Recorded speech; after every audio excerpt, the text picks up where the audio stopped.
are here again for a new episode of the Figure Out English podcast for English learners. The transcript will be available as usual on figureoutenglish.com, as well as the learning notes and practice exercises. And let's start! Hello guys, and welcome to a new episode of our podcast Figure Out English.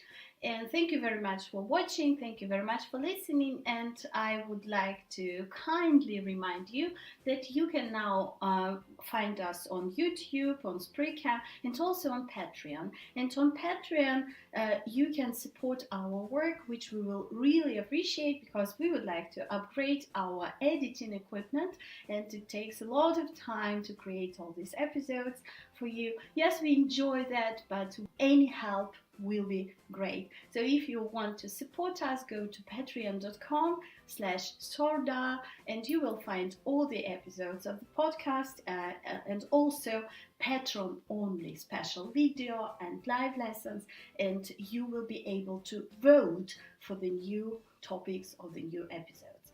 Thank you very much in advance, and let's go. Today I would like to talk to you about this very interesting verb in English, have. You all probably know that English people, well, any English native speakers, they like to use these empty verbs. Get, go, have, do, make, take. You probably hear all these verbs again and again and again, and my students often ask me, why do they use the same verbs again and again and again? Well, the answer is very simple, it's easier. And for everyday life, there are a lot of combinations which we use as set expressions, and if you learn the set expressions, it will be very easy to communicate in English. First of all, why do I call these empty verbs? Because these verbs, they have their first main meaning. For example, to get means to receive, yes, and to have means to own, yes, this is my thing, I own it. To go means to move, and so on. But when they become a part of this everyday structure, they get the meaning from the noun.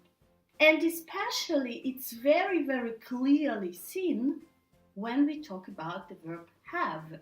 For example, when you say to have a shower, it doesn't mean that you own a shower, right? It means that you go to the shower and you wash yourself one time.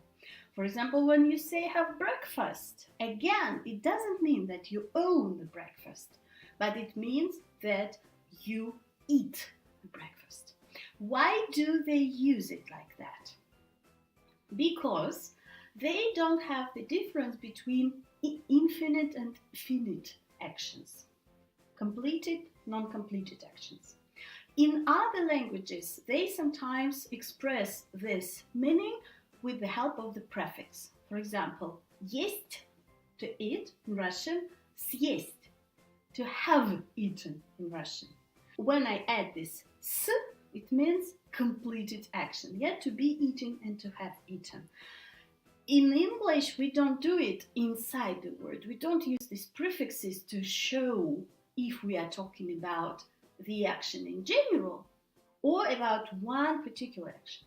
And for that, we usually use these structures with empty verbs. For example, you will say, do you eat meat? In general, okay? All the time. Like in Russian, ешь. Ты ешь мясо? Do you eat meat? But I would like to have some meat. Right now, you're not talking in general, you are talking about this particular dish. So you will say, I want to have meat right now. I want to have this meat on the menu.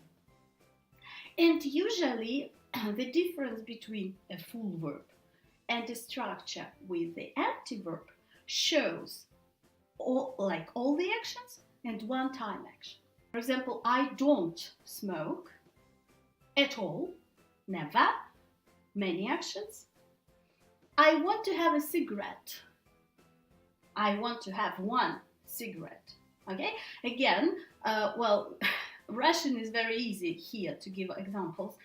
Ты куришь at all? In general, do you smoke in general? Я хочу выкурить. I want to have one cigarette. This is the difference between a full verb and a phrase with this empty have. And in this way, you will find a lot of phrases like that. You can say to have breakfast, to have something to eat. You don't say to eat breakfast. You don't say I want to eat something. Well, it's better I want to have something to eat. It will be more natural in English. You will say to have a cigarette, to have a drink, to have a talk. I mean, we talk a lot with her about everything in general, but I need to have a talk with you right now, this one situation. To have a look, I need to look at something, yeah? So I will have a look, you often hear, yeah? I will have a look one time. To have a think, I need to think about it. I will have a think about it. Okay? And so on and so on. There are a lot of phrases, and if you want to feel this difference, of course, listen to the native speakers, learn from them, and please take a note of how they do that. Do they choose a full verb or a phrase with an empty verb? If you start monitoring that from the native speakers, then you can try step by step, start using it in your own English. Have a think about it. I hope it helps.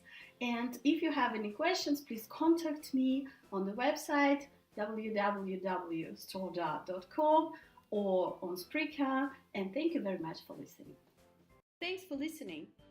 Please visit figureoutenglish.com for a free download of the transcript and learning notes. Don't forget to share and comment. Cheers!